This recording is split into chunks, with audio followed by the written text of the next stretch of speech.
You worked with me. Hindi ako, Rayleigh is my executive producer. Rayleigh was our segment producer sa Star Talk. My director is Romel Gacho, who was my production manager. Janine was our production manager. She's now an officer of the network. Bang Arispacochaga was my kasamahan sa Mabini when we used to sell our bodies. So in other words, I'm surrounded by people.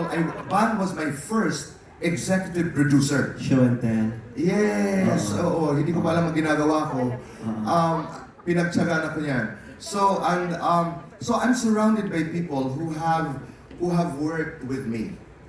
I'm surrounded by people who worked with me. So, malaking tulong yun, Gords, na hindi na ako, ang tawag doon, hindi ako nanganganay masyado dahil nakakagalaw ako ng konti.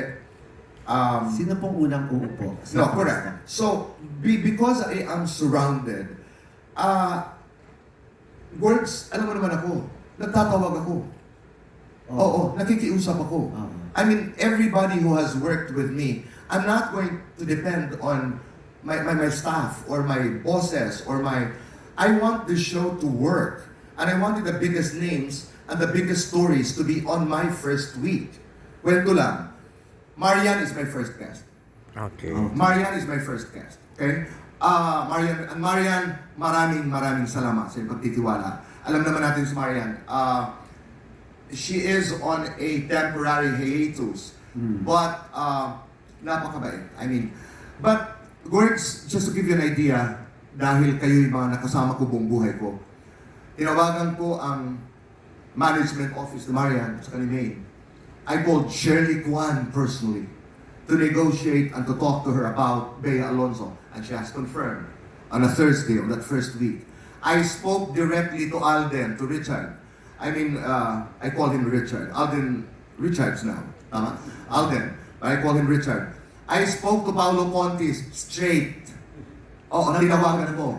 Nag-oo daw siya sa'yo. Ay, oo naman. Hindi naman ako papayag. Sabi ko, hindi ako papayag na hindi ka umuo. Yung ganun, Gorgie, I spoke to Popoy Carotativo this afternoon, confirmed Carla Abellana.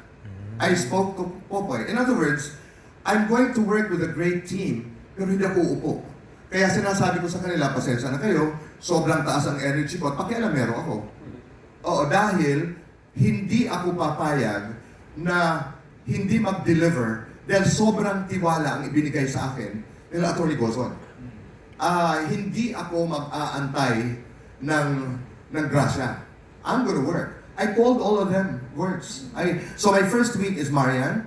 The second day is Glaiza. And I am lucky because the husband said yes. With David. Yes. I'm doing an exclusive interview with Glaiza and David. Our Wednesday is Alden. Our Thursday is Bea. Our Saturday is Paolo Montes. Friday, I'm sorry. Can we ask for more? Oo. Controversial agad So, Kuya Boy, dalawang questions na lang po. Sabi nga, fast talk. So, 20 minutes lang yung content. I understand, live pa ho, di ba? Paano kung yung guest mo medyo hindi siya ganun ka-fast sumagot? Paano mo madala ang maiksing show na yon para may mapiga ka sa kanya? Alam mo, sa mga interviews, this is a misconception. This is a wrong notion. That, pero I know what you mean, no? Ang unang sagot dyan, actually, bahala na si Batman. Pangalawa, silences sometimes are the most eloquent moments in talk shows. Halimbawa, pag may tinanong ka, oo, hindi. Buntis ka ba? You know, there's a 10-second lull. That's better than... alam niyo po, kasi nanggaling ako, hindi. Sometimes that silence is more riveting. Diba? So, may mga guest na, may mga artista tayo na talaga tinignan ko, dito pala ang camera ko. May mabibilis, may mababagal. But, wala namang formula words ang storytelling. Tingnan natin. Tulungan naman yun. Last na lang, Kuya Boy. Nung nawala yung talk show, lalo dito sa GMA, pag may mga scoop, may mga inaabangan tayong i-confirm na balita from the artist ng GMA7, ay abangan natin sa 24 oras sa news. hindi ho ba ito magkakaroon ng conflict kung sino dapat makaka-scoop, dapat na ba sa fast talk, or abangan natin sa 24 oras? Nung panahon natin, Gordy, napaka-halaga talaga ng scoop. Oo, Napakahalaga. Nagkaroon pa ka ng palabas doon ng scoop, di ba? may conflict nung time na yun, hindi maiwasan. Oo, Pero may this time, meron paano talaga. mo Hindi ko sinasabi hindi na siya mahalaga. But I think the more important thing, 24 oras, Iya is my talent. I manage her. Mhm. I think we will be complementing each other. 24 oras has a style of telling the story. We will have our own way of telling the story. I think the whole challenge now is how we will be telling the story. This is a storytelling business. So kung paano namin, halimbawa ang tools na gagamitin ko ay fast talk o di kaya the interview. 24 oras is presented, but it's a it's a VTR driven show as opposed to my interview, which is a one-on-one. So doon pa lamang malaki ng pagkakaiba. So I think we should be able to complement. Kung anong hindi nagagawa ng 24 oras, siguro gagawin ko. Ang hindi ko magagawa ay gagawin ng 24 oras. Okay. Thank you kayo, boy. Good luck po. Salamat. Thank you, sir. We have the power to open or close our doors and our hearts to anything that we feel is worthy or unworthy of our attention. Ang hirap na disiplina yan eh. Sa mga artista ko, halimbawa sinasabi ko, mamili ka kung ano ang kaya mo. So, ako yung negativity, I will not, in ordinary moments in my life today, I will not allow viciousness, toxic positivity is used, but a lot of people are complaining that it doesn't even exist. But toxicity to get into my space. Ayoko talaga. Now, yung reference mo sa GMA7 artists, tulungan. I am a teacher, I'm a talk show host, and paano ako makakatulong is to make GMA artists, lalo na yung mga bata, appreciate that I am here not to embarrass, not to disparage, not to demean, not to insult anybody. I am here because I am part of the storytelling pool of the industry.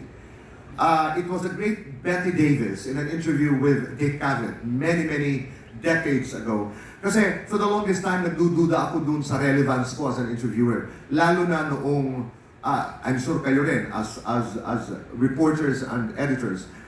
Lalo na nung COVID, lalo nung pandemya, sabi ko, ano ba ang halaga ng interview? Some people would say, actor lang ako, artista lang. I am an actor, I am an actress. I'm not supposed to be doing interviews because I'm supposed to be acting. I'm supposed to... Hindi. Sabi ni Betty Davis, I can only tell half of my story through the movies I do.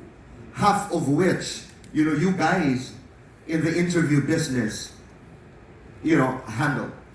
In other words, hindi nakikilala ang artista sa trabaho lang. Nakikilala sila dahil sa atin. Because we're able to ask the questions. Alam nga naman, umarte sila ng 24 hours. So I know my job, you know your job, and yun ang nais kong ipaunawa na huwag kayong matakot. Bahagi kami ng kwento mo.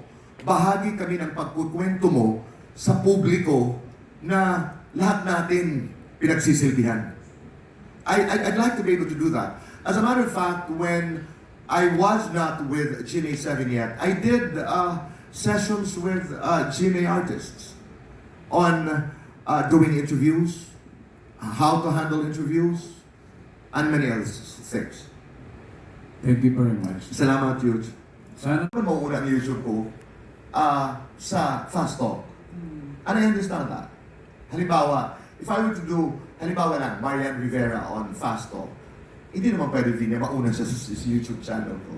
Siguro kung meron pa akong anggulo na pwedeng magawa, papaalam ako kung pwede kong magawa halimbawa sa YouTube. What I'm planning to do is, at saka meron kaming disclaimer na nakasulat doon, na ang opinion ni Boy Abunda at ang kanyang mga panauhin sa YouTube channel ay walang kinalaman ang GMA7. In the same way na ang opinion ng aking mga panauhin ay wala rin akong responsibilidad. The usual. Again, which is reasonable and which is fair. Pero meron akong gagawin. I'd like to be able to do political interviews sa YouTube, pero hindi heavy political interviews. I'm designing